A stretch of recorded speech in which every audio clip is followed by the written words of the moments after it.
eu vou gerar um material novo para a gente começar então a verificar aqui essas propriedades de aparência. Para gerar um material novo, nós vamos aqui nessa parte inferior do lado esquerdo da tabela, onde eu tenho o segundo ícone, criar e duplicar materiais. Eu sugiro que você sempre inicie um material novo.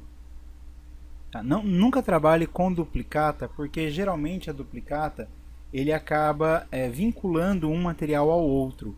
E muitas vezes acontecem alguns erros. Quando você altera a propriedade de um material, ele acaba influenciando o outro material também. Então sugiro sempre que você faça uma criação nova de material. Quando eu crio um novo material, ele gera aqui em cima, nessa tabela de materiais do projeto, um padrão novo de material. Então na primeira aba, a identidade, eu posso aqui, portanto, colocar um novo nome para esse material. Eu vou chamá-lo de alvenaria.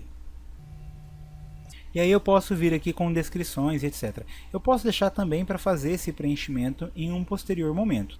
Então ele está como genérico, eu posso vir aqui no genérico e pedir alvenaria. Então ele já fica classificado na alvenaria. Quando eu for fazer aquele levantamento de materiais, ele pode ter uma classe atribuída. Representação gráfica também vou deixar para o último. Eu geralmente sigo mesmo essa ordem, eu só coloco aqui o nome, depois eu parto direto para a aparência e depois volto configurando os anteriores. Porque assim eu já sei exatamente como é o meu material, fica mais fácil de eu atribuir uma representação gráfica, por exemplo, ou fazer uma descrição daquele material depois que eu já sei o que é que eu vou fazer. Então aqui em cima eu tenho a área de preview, onde eu posso escolher o objeto em que eu vou aplicar aquele material para poder visualizá-lo aqui em cena. Eu tenho esfera, cubo, cilindro e alguns outros. Dependendo do tipo de material que você vai aplicar, em alguns elementos fica melhor, em outros fica diferenciado. Eu, por exemplo, como vou trabalhar com alvenaria, acredito que a melhor representação seja a representação de uma parede, onde ele inclusive apresenta aqui uma cadeira na frente para que eu tenha noção da escala gráfica daquele material. Depois eu tenho aqui na aba genérico, aonde eu vou aplicar as propriedades físicas, de aparência daquele material. Aqui no momento eu só tenho uma cor, então nota que eu posso colocar qualquer cor que eu quiser e o material já fica com aquela cor. Então se for apenas um material de cor, basta mudar aqui essa cor. Mas no nosso caso não, no nosso caso é uma alvenaria. Então o que eu vou fazer? Eu vou trazer para cá uma imagem. Eu vou pedir que ele aplique uma imagem sobre esse material. E aí a gente vai atribuir uma imagem que nós já temos aqui separada lá nos nossos arquivos de download.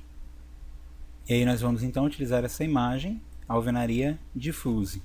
Só clicar aqui em abrir e ele vai aplicar então a imagem sobre a textura do material.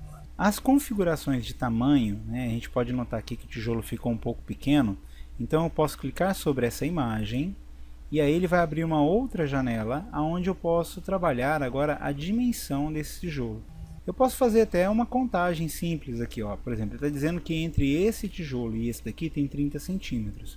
Só que cada tijolinho desse aqui tem em média de 7 a 10 centímetros de altura. Depende muito da fabricação, Vamos considerar que esse aqui tenha 10 centímetros, só para arredondar o valor. Então se eu tenho aqui 6 tijolos, ele deveria ter o dobro desse tamanho, 60 centímetros. Portanto, eu vou aumentar essa escala aqui para a altura igual a 60 centímetros.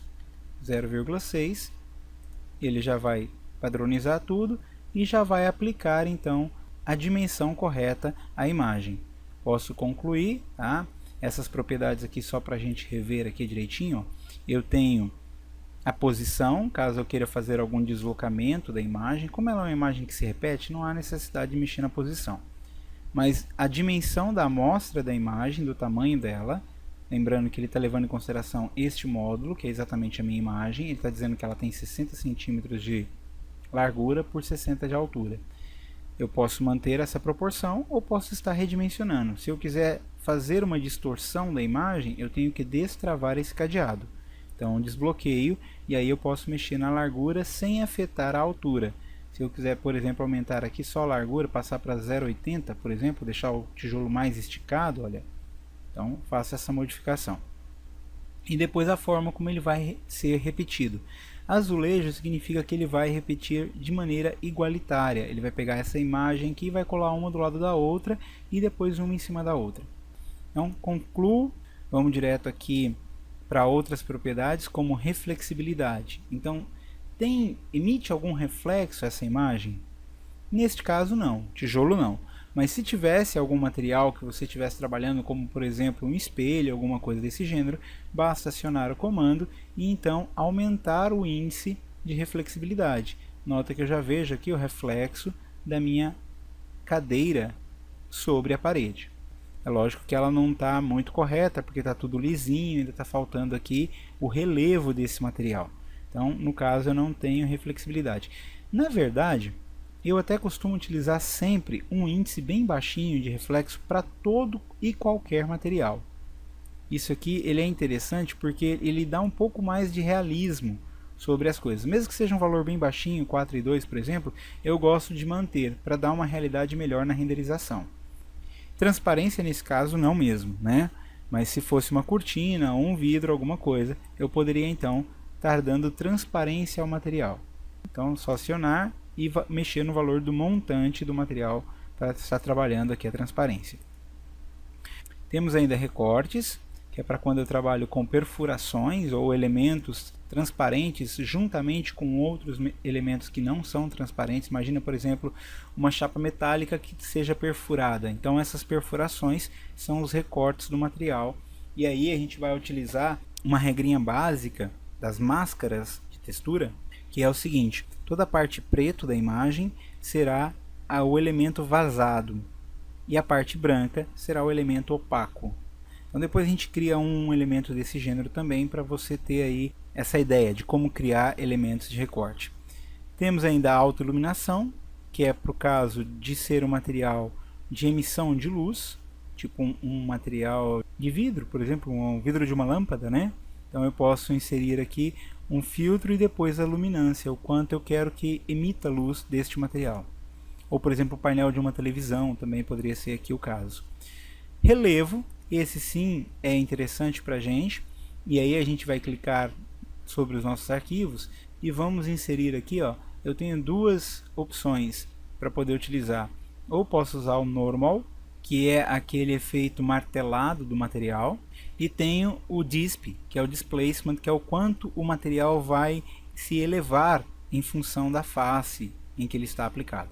A qualquer um dos dois aqui a gente pode utilizar para o Revit. Eu tenho o specular, que é a questão do brilho. Então são tipos de imagens que a gente pode gerar sobre uma textura e que tem efeitos sobre o material. Neste caso eu vou utilizar aqui, ó, o displacement, mando abrir, tenho que aplicar na propriedade do tamanho dessa imagem o mesmo tamanho da outra, então eu tenho que destrancar aqui. Eu tinha colocado 80 centímetros de largura para 60 centímetros de altura.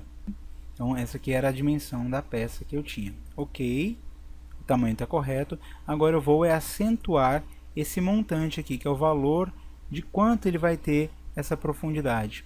Aqui já dá para notar, ó, que o material já começa a ficar escavado. Eu posso fazer o positivo ou posso fazer valor negativo, que ele inverte a posição dessa alvenaria. Neste caso, como eu tenho o rejunte mais claro do que o próprio tijolo, é importante que eu faça então um valor negativo. Se eu tivesse a parte escura, normalmente é a parte que vai ser afundada na textura, e a parte clara vai vir para um primeiro plano. Então, como eu quero que o meu rejunte seja o último plano, seja a parte mais funda, então eu tenho que fazer um valor negativo. Então eu vou colocar aqui, por exemplo, um 475 negativo, e eu já começo a perceber aqui, ó, que essa alvenaria ela está saindo, né, desse tijolo. Então já começa a criar aqui uma textura mais realista. E por último, a opção matiz é quando eu quero afetar alguma cor em cima daquela textura. Então eu estou pegando aqui uma coloração, mas se eu quisesse colocar, por exemplo, um verde, eu vou exagerar aqui, né? Colocar uma alvenaria verde, então eu posso estar aplicando uma coloração sobre aquela textura. Também não gosto muito de utilizar essa opção. Quando você quiser mudar a propriedade de cor da sua textura, eu sugiro que abra a própria imagem num Photoshop ou num outro editor de imagem qualquer, e então faça as modificações de textura, de cor daquela imagem lá no programa e depois salve a imagem e reaplique ela aqui. Fica mais realista do que mexer com esse matiz, porque o matiz acaba influenciando toda a imagem, inclusive rejunte, etc. Não gosto muito dessa opção. Então assim a gente acaba criando um material por completo. Eu vou confirmar esse material e vou só aplicar ele sobre essa parede, só para a gente visualizar como ficou. Editar o tipo. Eu vou trocar aqui, ó, em vez de placa de parede, eu vou pedir alvenaria, que é o material que a gente acabou de criar. Alvenaria. Ok? Aqui também eu vou colocar igual, porque eu já não sei qual a posição em que está aquela parede na parte do 3D. Ok, ok. E vamos só verificar o 3D para ver como ficou tudo. Vou trocar aqui para realista. E já está aqui o meu material com alvenaria. Tá? Então você nota que ele tem aqui um pequeno brilho, né, um pequeno reflexo, devido àquela opção que eu havia ligado de reflexibilidade. Mas é possível ver aí que é um tijolo quase que saltando para fora, né? Tá bem bacana, olha aí o material.